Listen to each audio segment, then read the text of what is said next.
Pernah nggak sih kalian bayangin bermain PUBG Mobile menggunakan senjata beneran? Bukan cuma layar sentuh, tapi beneran pakai tombol fisik. Seperti trigger, gerakin karakter pakai joystick analog. Di video kali ini, gua bakal tunjukin gimana gua ngebuat simulator tembakan dari mainan bekas menggunakan ESP32 via Bluetooth dan aplikasi Mapper. Hasilnya bisa bermain game PUBG dan game FPS lainnya yang mendukung gyroscope dengan pengalaman bermain yang lebih impresif. Tanpa basa-basi, kita bahas dulu komponen apa aja sih yang gua pakai. Oke, pertama-tama kita bahas dulu komponen apa aja yang gua pakai. Di sini ada senjata mainan bekas. Ini gua belinya di Shopee dengan mempertimbangkan model yang kira-kira mempunyai kapasitas ruang yang cukup besar agar dapat kita masukkan komponen-komponen elektronik di dalamnya. Ini adalah ESP32. Kenapa gua pilih ESP32? Karena ESP32 ini selain dia sudah via Bluetooth, juga dia sudah stabil untuk koneksinya. Mudah untuk diprogram. Joystick analog di sini untuk menggerakkan karakter di dalam game. Baterai lithium 18650. 3,7 volt 3000 mAh. Beberapa tombol yang gua pakai ada 3.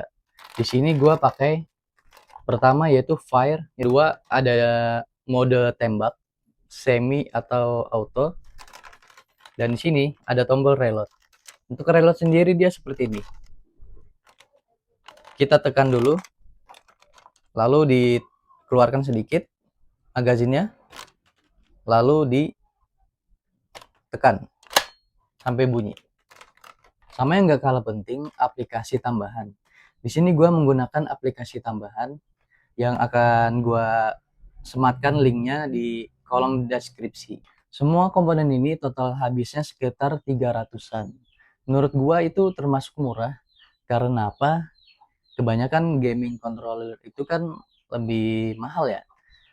Dan juga kita mendapatkan nilai plus. Kalau kita ngerakit seperti ini, kita dapat mengupgrade senjatanya sesuka hati kita. Sekarang kita lihat gimana sih gua membuat senjata ini atau memasangnya. Nah, karena alatnya ini udah jadi kan, gua nggak akan bongkar lagi, tapi gua akan jelasin berdasarkan dokumentasi dari pembuatan senjata ini. Oke, biar lebih jelas, gua bakal tunjukin diagram alur. Gimana semua komponen ini terhubung. Mulai dari sumber daya ke ESP32, lalu ke HP. Jadi simak baik-baik. Ini adalah kunci dari proyek ini. Semuanya dimulai dari baterai lithium 18650. Tegangannya cuma di 3,7 volt. Nah, masalahnya ESP32 butuh tegangan stabil di 3,3 volt. Sementara joystick dan komponen lain itu butuh 5 volt biar bacanya akurat. Makanya gua pakai modul TP4056. Fungsinya untuk ngecharger baterai sekaligus proteksi overcharge dan over discharge. Inputnya pakai tipe C. Jadi ngecasnya itu praktis, pakai kabel HP juga bisa. Dari TP4056 harus masuk ke modul DC to DC step up boost. Modul ini tugasnya untuk menaikkan tegangan dari 3,7 volt menjadi 5 volt agar stabil. Dari step up, tegangan 5 volt ini dialirkan ke ESP32 dan ke joystick. Untuk ESP32, di boardnya sudah ada regulator internal yang akan menurunkan 5 volt ke 3,3 volt. Jadi sangat aman. Joystick langsung pakai 5 volt biar bacaannya itu presisi. Jangan lupa ground semua komponen harus disatukan. Kalau enggak, mungkin sinyalnya bakal kacau. Sekarang ke ESP32. Ini otaknya. Gua hubungkan semua komponen ke pin-pin tertentu. Joystick sumbu X ke pin 34. Sumbu Y ke pin 35. Ini pin ADC khusus buat baca nilai analog dari gerakan joystick. Tombol A ke pin 23. Tombol B ke pin 22. Tombol Y ke pin 21. Tombol-tombol ini pakai pull up internal dari ESP32 Jadi sangat praktis, nggak perlu resistor tambahan. Setelah semua terhubung, ESP32 bakal membaca gerakan joystick dan tekanan tombol. Data ini lalu dikirim ke via Bluetooth ke HP. Di HP, ESP32 terdeteksi sebagai gamepad Bluetooth asli. Nggak perlu aplikasi tambahan, langsung pairing. Nah, tapi ini berlaku untuk game-game tertentu. Kalau mau main game FPS seperti PUBG dan lain-lain, itu membutuhkan aplikasi tambahan, seperti aplikasi Mantis dan lainnya. Jadi itu alur koneksinya. Intinya baterai 3,7 volt, TP 4056, step up boost ke 5 volt, ESP32 dan joystick. Lalu ESP32 membaca input dan akan mengirimkannya ke HP via Bluetooth. Mudah-mudahan ini jelas. Setelah semua terpasang, gue uji satu persatu untuk tombol-tombolnya, tombol fisiknya. Setelah semuanya berfungsi dengan aman, maka kita lanjut ke pemrograman. Sekarang bagian yang paling mind blowing. Gimana ESP32 ini ngirim sinyal ke HP sampai menggerakkan karakter di game. Jadi program ESP32 ini cuma membaca nilai data, lalu akan dikirim via Bluetooth. Nah, data ini diterima HP via Bluetooth. Disinilah aplikasi Mapper nanti bekerja. Jadi aplikasi Mapper itu menerjemahkan data mentah dari ESP32 menjadi sentuhan di layar HP gitu. Misal nih, gua set nilai joystick akan menggerakkan area touch di sebelah kiri layar, misalnya gitu. Itu menggerakkan karakter, tombol fire akan menekan tombol tekan virtual di game. Kita lebih bebas mengatur ulang tanpa perlu mengubah codingan di ESP32. Kelihatan ya? Ini adalah codingan yang gua gunakan, akan diterima oleh HP via Bluetooth. Disinilah aplikasi Mapper nanti berperan. Oke teman-teman, ini alatnya dihidupkan dulu. Nah, lalu ini proses untuk menyambungkan ya via Bluetooth. Setelah tersambung, buka aplikasi Mantisnya. Akan ada perintah. Itu teman-teman dijalankan aja perintah-perintahnya. Salah satu perintahnya itu adalah mengaktifkan proses debug nirkabel. Ini teman-teman aktifkan dan izinkan. Dalam proses ini dia harus menyandikan agar bisa terhubung. Ini kodenya kalian disalin aja ya. Setelah terhubung dan sukses, lalu bisa dibuka aplikasi PUBG Mobile. Oke teman-teman, ini sudah masuk di dalam game dan sudah terhubung juga dengan aplikasi Mantis. Nah, seperti ini ya. Ini udah gua layout ya untuk tombol-tombolnya. Oke, kita langsung saja coba di dulu. Oke.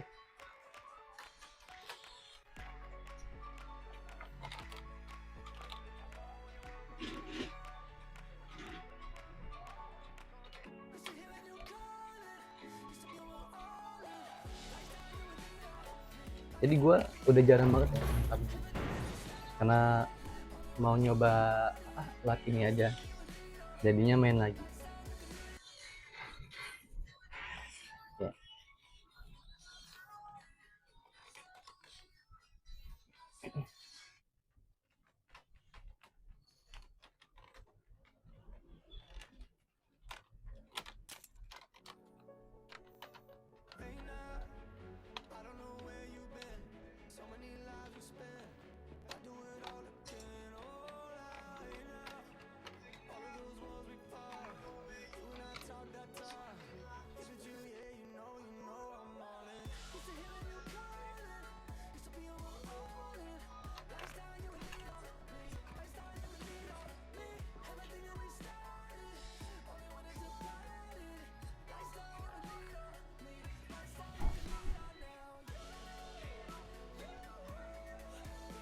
Jadi seperti ini ya kalau di dalam game.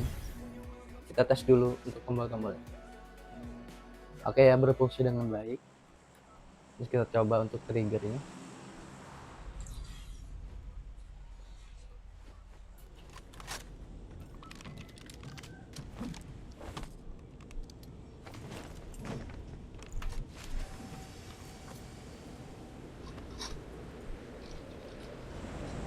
sepertinya ada yang longgar ya kabelnya.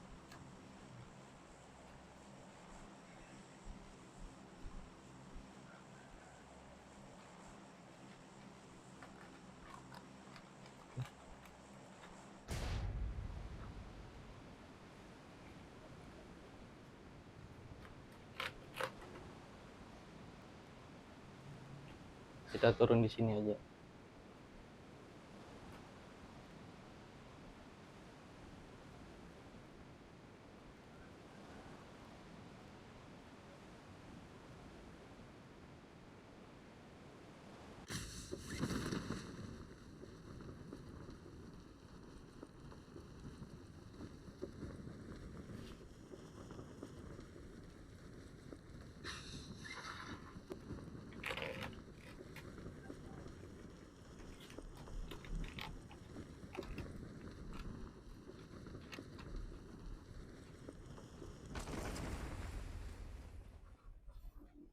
Oke teman-teman, kita turun dulu cari senjata ya.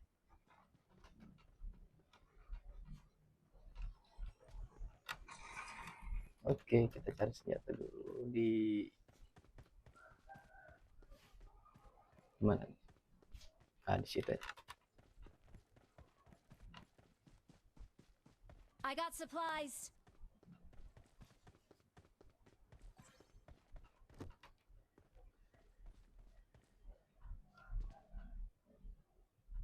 I got supplies.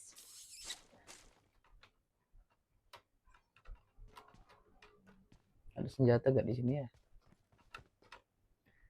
Oh, ada guys.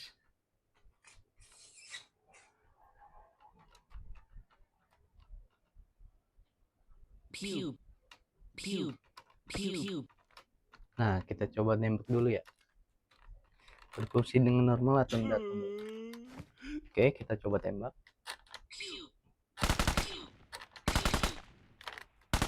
Ini apa ya? Kok suaranya gini ya? Oh, oke, kita buang dulu.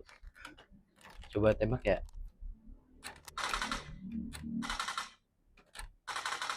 Oke ya, berfungsi dengan normal. Untuk reloadnya seperti apa? Kita akan coba. Oke, berfungsi dengan normal juga. Lalu untuk mode tembaknya, kita coba yang semi.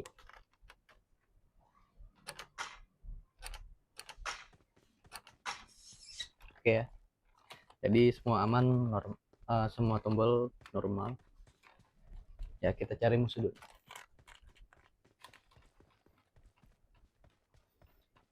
Kita ke zona aman dulu guys ya. Kita ke zona aman dulu teman-teman.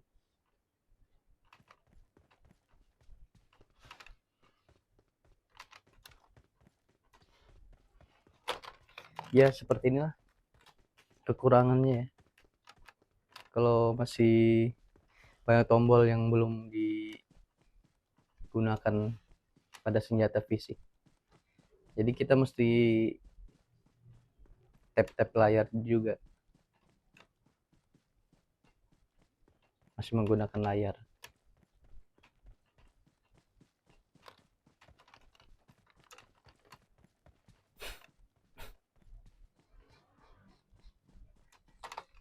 Kemana nih musuhnya nih? Gak ada.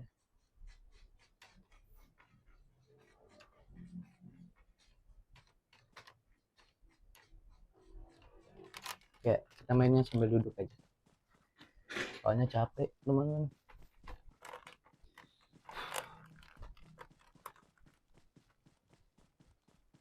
Ya.